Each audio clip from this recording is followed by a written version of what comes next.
Ladies and gentlemen, I'm so excited for today's episode of the Rush Hour podcast. It's very seasonal with Halloween approaching. We have Kalani the Ghost Hunter in the car. How are you? I'm doing good. How are you doing? I'm doing great. It's we kind of met by fate. I was asking the local community if they have any interesting guests, and then someone tagged you, and I was like, ooh, a ghost hunter. Yep. And not just a ghost hunter, you've got a pretty big following. Yeah, so I started on social media a little bit over 3 years ago, and now we've accumulated over 1 billion views, and I'm close to 4 million followers across all platforms. And are you a local from this area, or is this kind of been a recent destination for you? Yeah, so I actually went to school here. I moved to Mount Juliet when I was 6 months old, and I've been here ever since. So I'm 26 now, so I've been here for the past 25 and a half years. So you're that perfect age where with the coming of social media, you can really do whatever brings you passion. Yep. So what got you, and I'm sure you've been asked this a million times, but what got you into ghost hunting? Yeah, so the ghost hunting stuff, it started as a hobby, which most people, that's where it stays. But it started as a hobby, and my first experience, I was 11 in Shiloh. The Shiloh battlefield in Tennessee is a Civil War battlefield, and I was there on a Boy Scout camp out.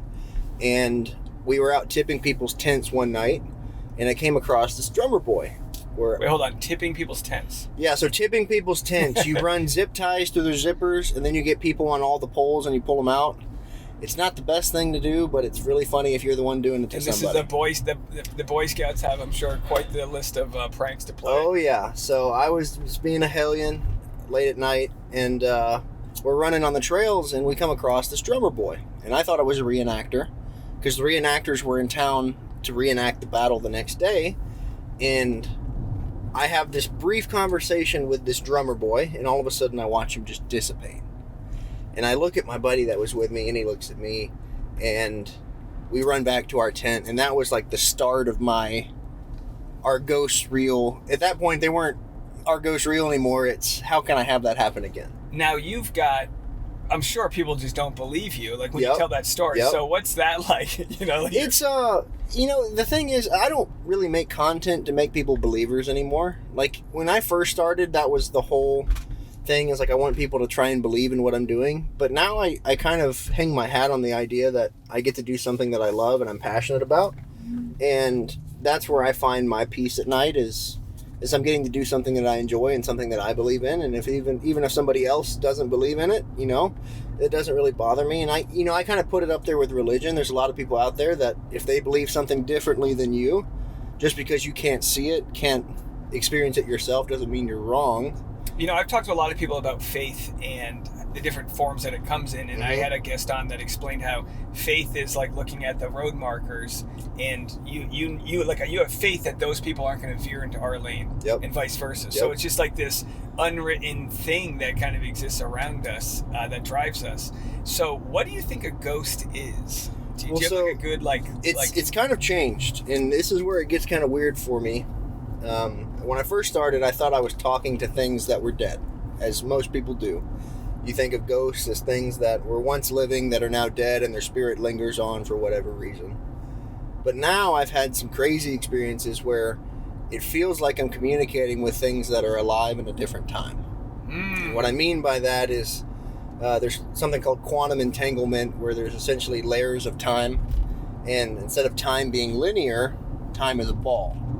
So due to certain environmental factors and just reasons we don't understand yet, there's certain instances, let's say 2 pieces of yarn cross at this one moment, and that one moment is where we have this paranormal experience. But to us, we see it as a ghost, but to them, we're their ghost. So is it like a glitch? Almost like, we're not supposed to, on the human plane, be able to interact with these other dimensions that exist, like that would otherwise be in the same world as us. Well, not even that. I've had it where it's like people that are alive in like the 1900s that think I'm a ghost in their house. And it almost feels like time in the past, present, and future is almost kind of existing. And for some reason or another, we have these instances where we can communicate. And that's where you really lose people. Because you're first asking people to believe in ghosts. And then you tell people, well, ghosts aren't actually what I thought they were in the beginning. Now we're talking about quantum entanglement and multiverse theory. It gets really deep, but it's it makes more sense to me that way than just thinking when I die, I'm going to go haunt my house. Well, isn't that kind of what religion is trying to make sense of something? So, like, for you to be able to change your definition of what you think a ghost is, I think that's like a very high IQ thing to be like, well, maybe it's something else, but it's for sure something. Like, you didn't make up seeing what you saw. Yep. At least, like, you really believe it. And I've been listening to ghost stories my whole life, and I think there's a real fascination about this idea that you can kind of feel sometimes when something's there, even if you don't see it. Yep. And then, like, in that case, it's undeniable. So were you able to recreate that condition that allowed you to see a ghost? Did that ever replicate No, itself? I've never had anything that detailed happen, and I've been to places all over the world and tried so many different things. Now, I've had really cool stuff happen along the way, and I've had things that I can't explain happen, but nothing to that extent where I could physically see something and it was detailed. Like, I've had things show up in front of me before, but it usually just looks like an outline of a person, almost like a silhouette. Like, let's say your shadow was somewhere. I would not see you. I would just see your shadow. That's what I've seen. Sure. In places, but not the people. I've heard, like, that the brain will try to piece together information. Kind of like if you look at one of those puzzles, those optical illusions, once you see the old lady's face, you can never unsee it because your brain just knows it's there. Yep. And some people might think they see something and it's actually something else. But I think, like, all the signs that we get, whether it's intuitive or actually seeing it with our eyeballs, I think it's just fascinating to explore because, like, what's the hurt in thinking that there's something bigger out there? Because obviously, with humanity, we're a species that's done such incredible things. How could we possibly be alone in this world? How could there possibly not be some entanglement with other, like you said, time periods, or, you know, like does this relate anyway to time? Is there like an aspect of time travel? Because you got the time traveler's hat, you got the look like a time traveler out there. Do you get involved in any of that? So this is where it gets weird. So we had this instance where ghost hunting always was in the past for me. Like, we were always trying to talk to things that had happened. And there was this one instance, and I've talked about it a few times on some podcasts, but we had this guy come through that said he was from the year 2082. Wow. So this was the first time something in front of us ever came through, which I thought it was kind of a joke. And how did you communicate with him in the first place? So we're using a spirit box that's sweeping through radio frequencies, and it's creating frequencies for them to manipulate. It's the theory behind it. So that they can talk to you in ways that we can understand. Is that right? Yeah. So, like, my wife will sit there and listen with noise-canceling headphones to the spirit box. She doesn't know what questions I'm asking. She can't hear me. She's just repeating whatever she hears coming through the device. So that kind of takes away any bias. Yeah. So you're not looking for an answer. You're kind of just repeating whatever you hear, and then when stuff actually does line up, it's kind of pretty cool. But it's kind of based off of, there was an experiment done in the 70s called the Gansfield experiment, which was designed for telepathy. And they made this experiment, and one person was the sender, one person was the receiver. They put this person under white noise or static, and they were trying to send messages telepathically. Now, there wasn't a ton of conclusive evidence that proved that you could do it, but there was a few instances where it was higher than chance that people were actually receiving these messages. And they also had this weird thing called precognition show up, where receivers were actually getting messages that were coming in later trials. Oh, interesting. That they shouldn't have known about. But they logged it, and then in the future it made sense? Yes. That's great. So that's something that has kind of... This is where it's gotten really weird for me, is after that instance of where we said we talked to something from 2082, and that whole experience, I'll kind of go through it really quick. We're sitting there talking in this, we were standing in a morgue in a place in Fort Wayne, Indiana, and he says he's from 2082, and he says he's ghost hunting, and he thinks I'm the ghost that he's ghost hunting for. And we ask him his name, and we ask him where he's from, and we get all this information. And then I asked what his grandfather's name was, because I knew his grandfather would have to be alive right now. Tell me it's not you. No, it's not me. Okay. No, it didn't take that turn. And then we get a name, and we actually find this guy. And it matches the correct, like, region of the United States that he was supposed to be from, and the right name. And then this guy was super deep in interdimensional travel and astral projection, like, Facebook groups. And then we found out later that he was a painter, and he won this weird, or not weird, but super hard award to win called, it's like something to do with butterflies. And in that session, my wife said she heard a little girl's voice say butterfly, which could have two implications, right? Whether it be the butterfly effect, where that instance could have a ripple effect, or it could just be referencing the award that he won, just to give us a little bit more clarity in who we were talking to or what we were talking about. But fast forward since that point, and I've had these weird dreams, and I would say it's deja vu, but it's a lot deeper than deja vu. And these moments that come through that don't make any sense when I have them, but then I actually live out the moments like months down the road.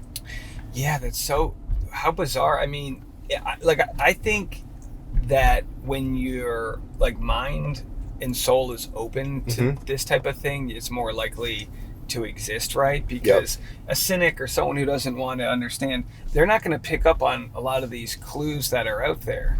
So like, what percentage of, if you like, walk me through, do you just say, all right, let's go to this this area, it's already got, known as a hotbed area, and then at what percentage do you find new information from your readings and things like that, versus like, hey, it's a dud, nothing happened? I will say it's kind of underwhelming. So when I was a kid, I used to watch all the ghost hunting shows, and I thought that when I'd go ghost hunting, it was going to be this like crazy experience. Stuff would start flying. I'd have all this insane stuff take place. And then when I started doing it full time, I'm like, oh, that's not how it is. Yeah. It can be very boring at times. And 9 times out of 10, you're not going to have anything substantial happen. Have you had it where something happens that was in a reading that you didn't know at the time, like you caught it on footage after? Well, so we had, there was this one really cool session we had in a place in Kansas, and this guy was an attorney, and we were communicating with him, and we got all this information kind of through this session, and we researched it all after the fact. So sometimes I won't do any research before I go into a location to see what we can pick up on, to see if like we're actually getting something intelligently speaking, and if it matches up with the history, that's a good sign that you're actually getting good information. Yeah, you're not like no confirmation bias. Yeah, so we're not going in with the preloaded information. We're kind of letting it tell the story to us. And we actually had this guy come through that lived in the house, the right time period that he lived there, and he was an attorney that turned into a judge. And we were even trying to ask him about like the case he was working on at the time, and he wouldn't tell us, which they wouldn't tell you even if they were alive, right? Right. So anyways, we get to the point where he says he has to go, and we go to lay down that night, because this is back when I was sleeping in the places for a week at a time. And when I lay my head down, I look over, and the picture next to the bed has a gavel in front of it, and it's the guy that we had just found before we went to bed that night. Wow.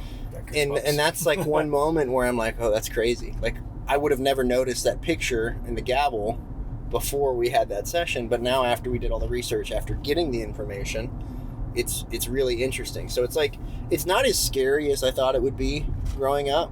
Oh yeah, I mean, these Insidious movies are just knock your socks off. Yeah, no, the horror movies are terrifying, but like going to the places the horror movies are about can be terrifying, but 9 times out of 10, you're the one freaking yourself out more than the place is freaking you out. And I think that's what a lot of people experience that are really scared of this stuff, is they go in already kind of at a heightened mind state and heightened heart rate, and they're expecting something to happen. And if you go into a place expecting something to happen, odds are something probably will happen. Let me tell you something. I'm 39. I went to go shut my lights off in the upstairs room last night. Yeah. And I'm running. I can't not look back.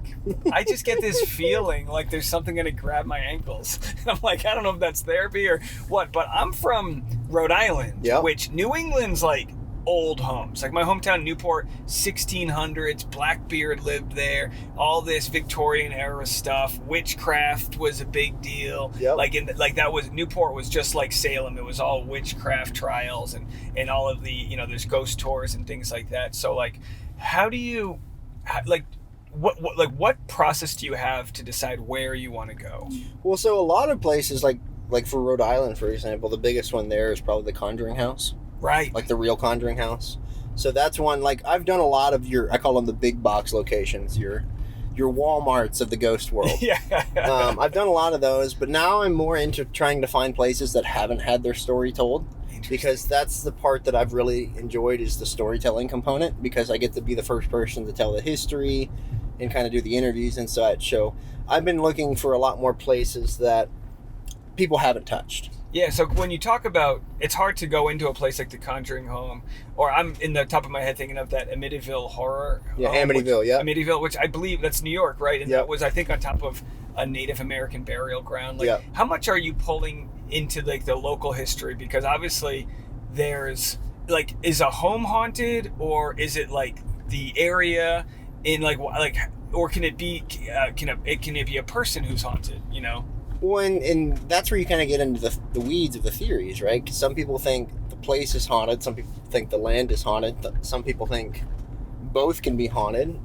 People think objects can be haunted.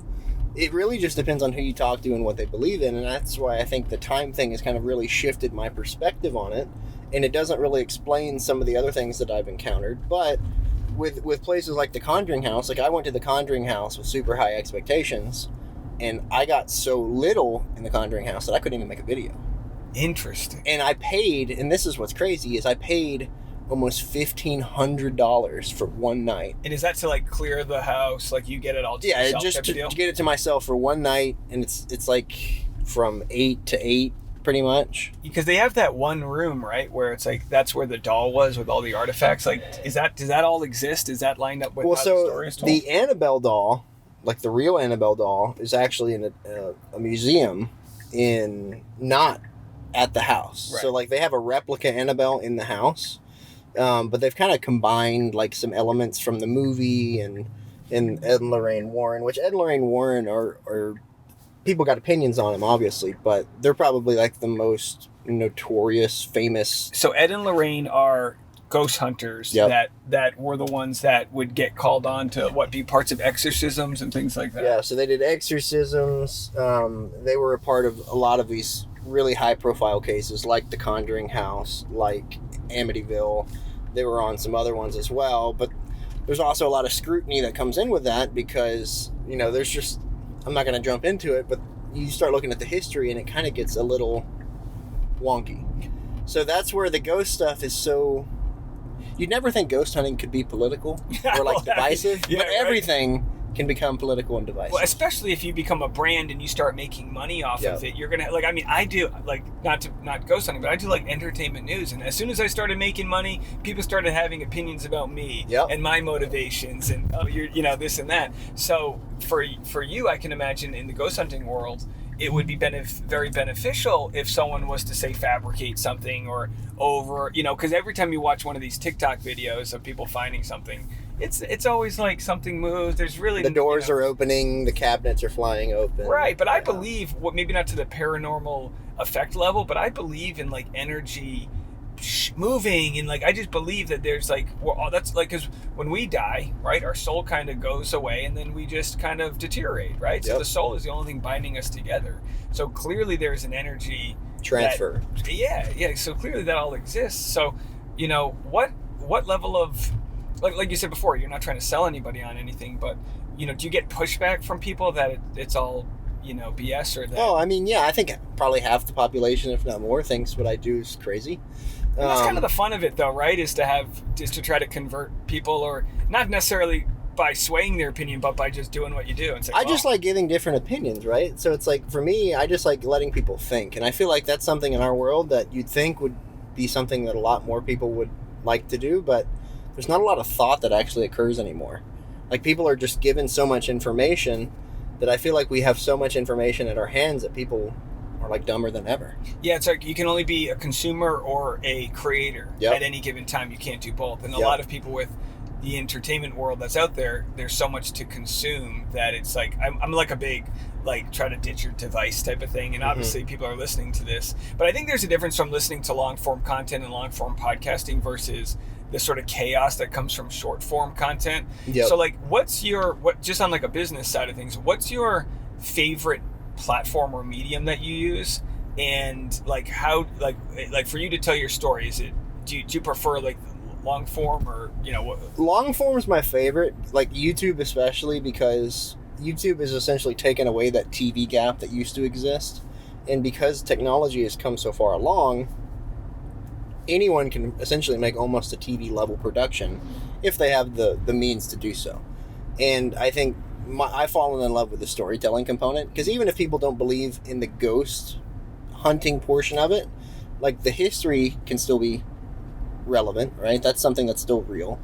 And people's encounters and interviews that I can put in there, like that's stuff that's still tangible in the fact that you're not depending on me to sway you one way or the other. Yeah. And I think that's where I really enjoy it. Is I've always been a history person, and it's kind of combining that with something that isn't as black and white as like math, right? Because math outside of like theoretical stuff is pretty black and white. Right, there's an interpretation to history and to whatever story you're telling. And that's what I find, that like the YouTube app on TVs gets more play than Netflix. Yeah. There's no barrier to watch. It's free. I mean, I prefer premium because it's no ads. Yeah, keep the ads away. But as a content creator, I found my success when I actually made longer content. Mm-hmm. In a world like 8 to 10 years ago, where everyone was saying it's got to be 2 minutes or under, you got to do this or that, and what's been proven is like, no, that's not true. I watched the other night a 2-hour-long video of some guy who bought like a yacht from the 70s, mm-hmm. and he was fixing it up. And I'm like, what am I doing watching this? But we like that. We love storytelling. Yeah. And I think like short form content, like a good TikTok, can get you in the door. And the next thing you know, you're watching a 20-part series. Like, do you? I mean, that I would say the short form's the best thing about it is that you can maybe try to hook a new audience if you have like a crazy moment from a very shareable moment from a ghost hunt. Yeah, I mean, so I did live streaming was what I really did, and that was like my main long form content for the longest time. And the problem with live streaming is it's just so taxing because you're constantly traveling, you're constantly like you have to be there to stream from there. Mm-hmm. So every week I was traveling somewhere new across the world, and it's tough on you because you're up all hours of the night eating garbage. Cause oh my gosh, I can't imagine. Yeah, it's horrible, and like the amount of weight I put on, it's just your health goes to shit really quick. But the live streaming part was really fun because people could interact with me real time. Absolutely. And there's also a transparency factor there because they're watching everything take place in real time. It's kind of like when you watch the live stream of like some, eagle egg that's going to hatch. Like nothing's happening, but you're waiting for that moment. Yeah, you're waiting for that one moment to make it worth it. So we actually started talking about this before we went on the air, but the whole mental health aspect of content creating. And I love that we can, like I make junk entertainment news and you're ghost hunting, but we can share a lot of the same stories of sort of that burden you have to always be making content and always be hustling and things like that. So what's the journey been like to control the mental health side of things with the side that's got to get out there and stay at the homes and to pull all-nighters and things like that? Yeah, so for me, when I started 3 years ago, I was living in the back of my car and I was streaming 4 to 5 nights a week because I was starting from nothing. So I had 0 platforms, no following. And the only reason I did it is because my wife told me to make a couple videos when we went down to a place in Texas, and they took off. And we had like 10,000 in like 2 weeks on TikTok. And I was like, okay, well... did they take off because of anything particular that happened? I don't know. They just did really well, and I took that as my cue to take the leap. And also, not to sell you short, you're quite a personality. You know what I mean? Like, yeah. What you learn is that the ghost hunting's the thing people might come for, but they're going to stick around. The ghost hunting's the vehicle, but you got to have a good driver to make the car go. There you go. Right? So I think that's something that I've grown into, is understanding that people gravitate to people, not necessarily the content. Absolutely. And I think once I understood that they're watching because it's me doing it, it made it a lot easier to make this stuff. And almost your reaction too. Like it's David Blaine was really good at showing not necessarily the magic trick, but how the audiences reacted to the magic. Yeah. And that's almost as exciting. Yeah. Because you're there like living in that fun moment, in that scared moment, or that exciting adrenaline pumping moment when you're there. So sorry to interrupt, but yeah, so it just randomly started working out for you. Yeah, so we had 10,000, and I was actually, at the time, I was a legislative assistant and a bill clerk for the Tennessee House of Representatives. So I quit that job after the social media was at 10,000 followers, which I wasn't making any money from it outside of like a few gifts here and there. But I said, this is the perfect time in my life to take the risk because I don't have kids. Like I don't have mouths to feed in that capacity yet. So I was living in the back of my Ford Explorer eating cans of tuna, driving around the U.S., going to haunted places that I could stream from, some for free, some for a lower cost, and then I'd save up for the bigger ones. And then in a span of about 7 months, I hit 1 million followers. Unbelievable. And everything just started to kind of climb from there. And then, a couple years later, it just blew up to a point that I never could have imagined. And moving to a nice home. I mean, you live in a great neighborhood. Yeah, it's like... Bought a Cybertruck, right? I bought a Cybertruck, which, like, people are always like, why'd you buy a Cybertruck? But for content and social media, it's the easiest engagement ever. It's character. Because people can't stand the thing. So you're that guy. I knew there was one Cybertruck in town. They'll sit there and they'll be like, I can't stand your car. And I'm like, well, unfortunately, I bought it so you'd comment that. So thank you. Yeah, I got this car as a means for interviewing people and also just making social media content because it's so well lit. It's just a good car. It's relatively quiet with all the windows. I came from a 2004 Toyota Matrix. I've always driven a used, I come from a very modest family where you buy a used car that's 10 years old and that's drive it till the wheels fall off. So this makes no sense to my dad because the ROI, he doesn't understand. Well, maybe I'll get 8 times as many views because someone sees that I'm doing something, or maybe it's a little bit more clear in the video or whatever. So that Cybertruck is going to pay for itself because your potential audience is the world, really. When I got it wrapped, and it's a very eccentric wrap because my personality is just very loud, and I put my social media just very casually on the very back, and I'll have people that will follow me just from seeing the truck. So I just look at it as a rolling billboard. You just convinced me to wrap my car. My wife's gonna be like, why are you getting a Cybertruck? I'll be like, well, you got a ghost hunter, we got to do this. Well, and the other thing is people don't realize the tax incentives from that perspective too. So when it's a heavy vehicle, so you can depreciate it. Yeah, it's electric. You get the tax credit with that. You also get, when I wrap the vehicle with my social media on it, it becomes advertising. So I can write off the wrap. And then, that in itself is worth it to me because that's why I didn't go buy a sports car, right? I could easily have found a sports car that's the same price range. Yeah. But the utility I get from that vehicle and also just the tax incentives from it, it makes more sense to me as a business than it does for me to go buy a Corvette. Look, you're a smart guy, and these are all the same thoughts I have. And they have online, they call it girl math when someone's like, well, I saved $3 here, so I can buy this 50. You kind of justify your purchases. Yep. But in this world where every click is a potential person that'll watch the next 40 years of your content, and or buy merch, or go to events, there's all sorts of stuff. Yeah, so many. And for me, it's live stuff, stand-up there's so many Patreon. Do you do a private membership? Yep. Do that as well. Yeah, mine took off this year because I got sued by somebody. So my Patreon went up 10x. There you from go. A couple hundred people to several thousand. And the person dropped the lawsuit because it was ridiculous.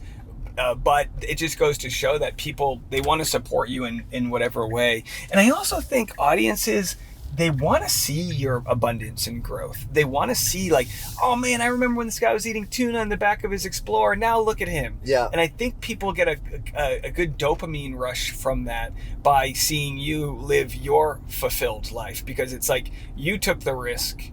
You went out there, like you said, you pulled the trigger when you thought it was the right time. You didn't say, "Oh, I'll wait till it's a safe." No, you're you kind of had that moment. Leap in the net will appear is kind of what we call it. Yeah. I wanted to ask you about your wife. Did you meet her before? So you met her before the ghost hunting, and how did that all work? My wife, we actually got together. We met my junior year of high school. Wow. And we've been together since my senior year of high school. So that's so special that she's been a part of. Yeah, so it's when people are like, why do you... What I can tell people is if you can find someone that can push you to be your best self, that's the cheat code to life.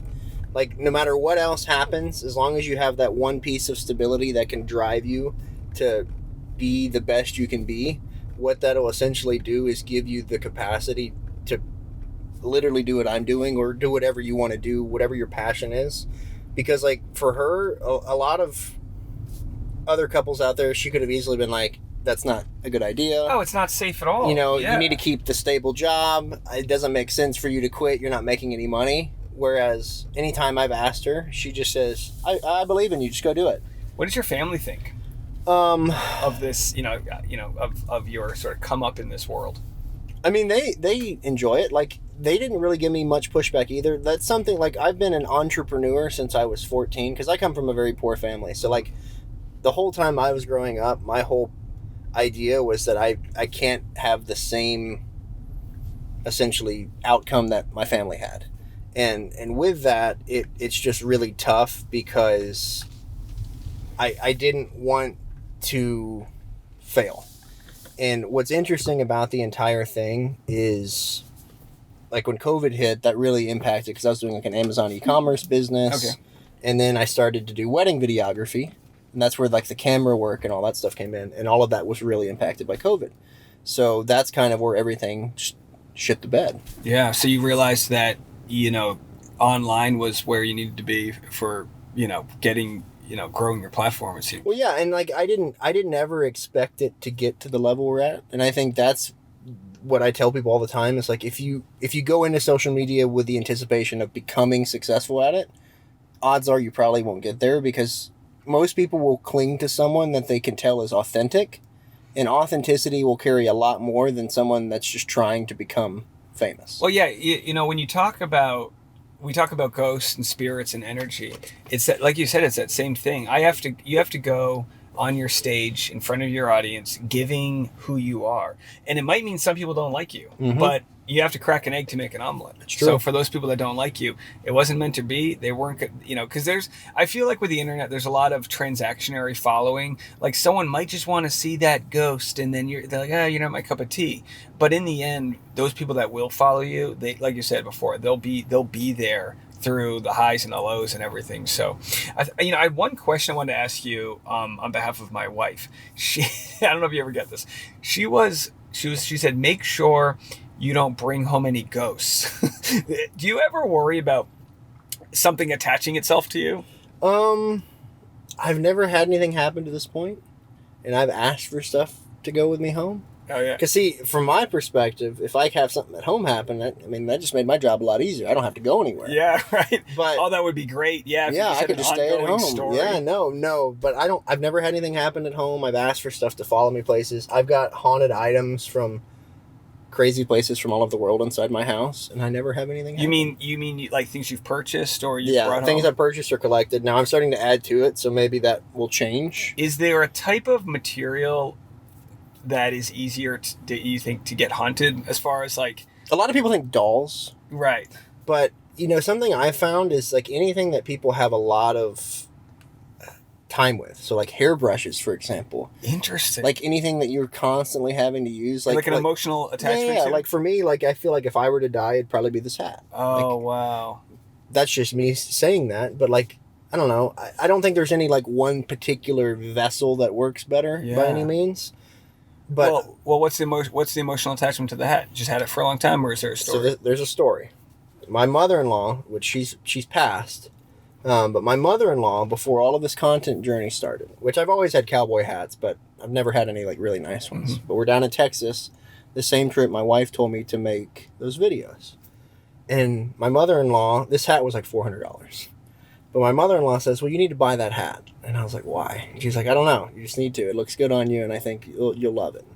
And then I bought the hat, and I started making the videos with it. And then ever since I bought this hat, which maybe it's just me giving it more credit than it's due. Yeah, well, either way, who cares, right? But ever since I bought the hat, my life just did a complete 180. Wow, that's so cool that you have something tangible that's like a reminder for a pivotal moment that was like, I'm going to bet on this. And then and whether it's real or not, it's real to me. Right. It gave you, and again, I'm not calling it a placebo effect, but just for, like, the naysayer, it gave you that permission to let abundance into your life.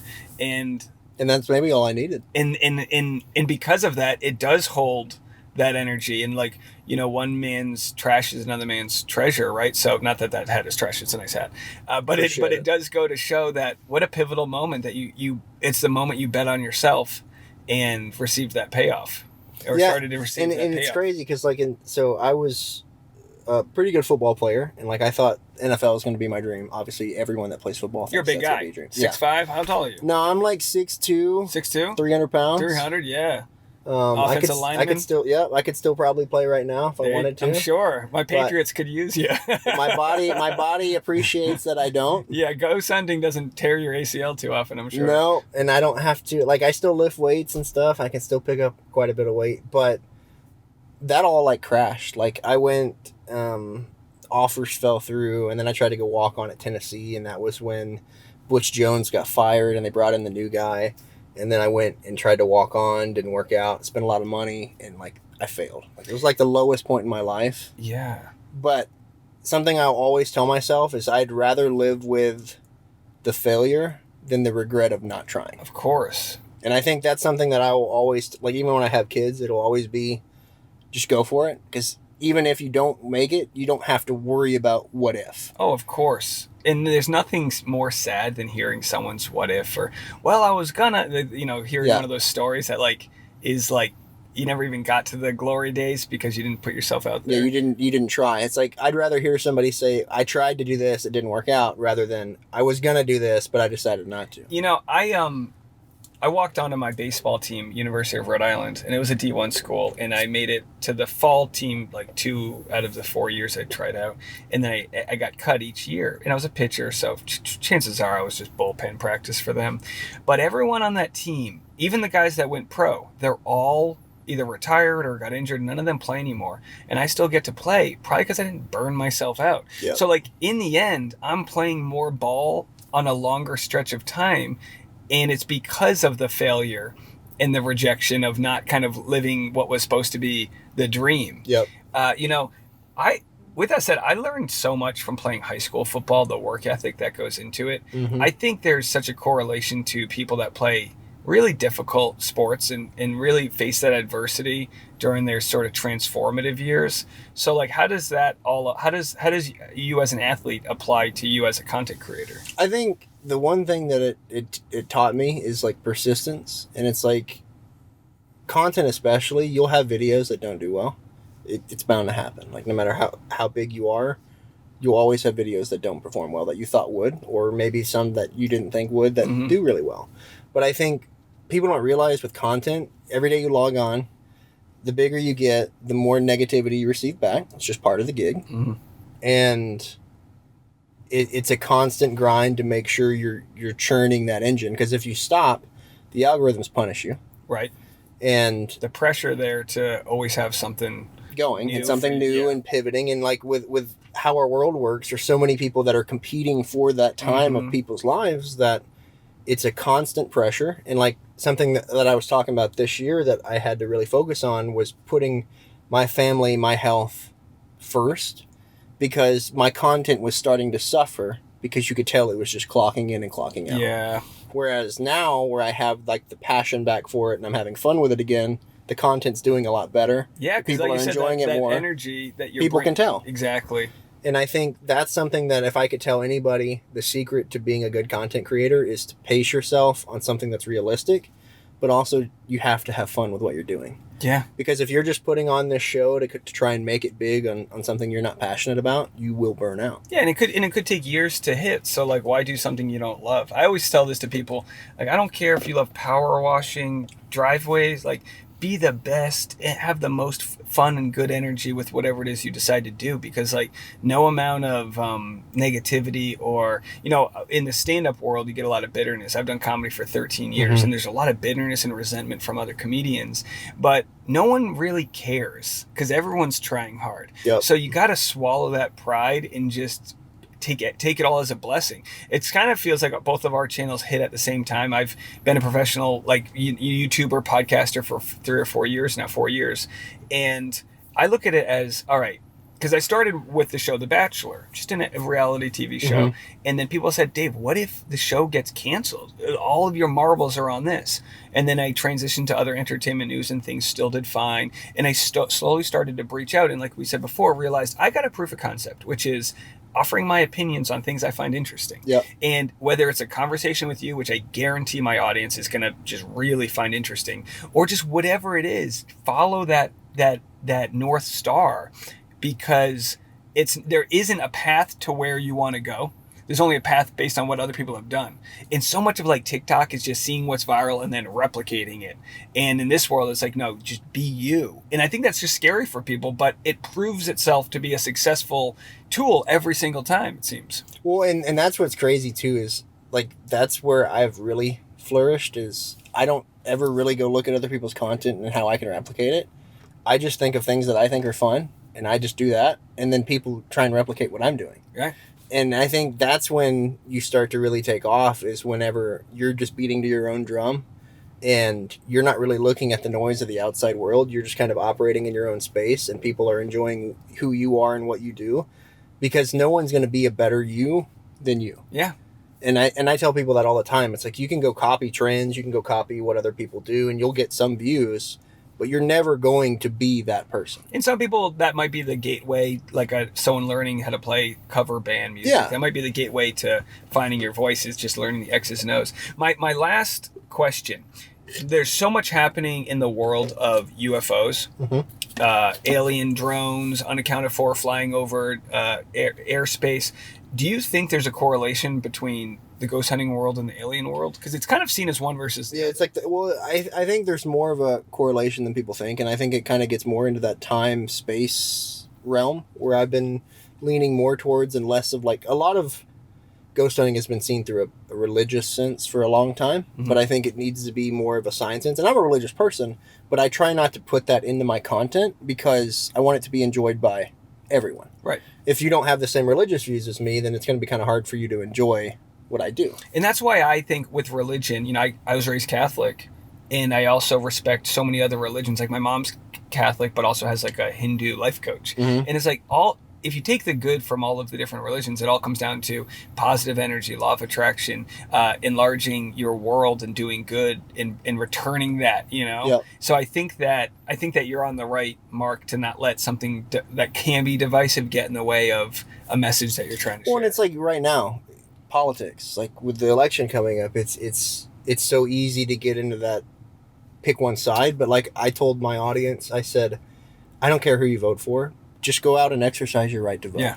Like, I'm not going to tell you who I'm voting for, because I don't want you to be influenced by my thoughts and opinions.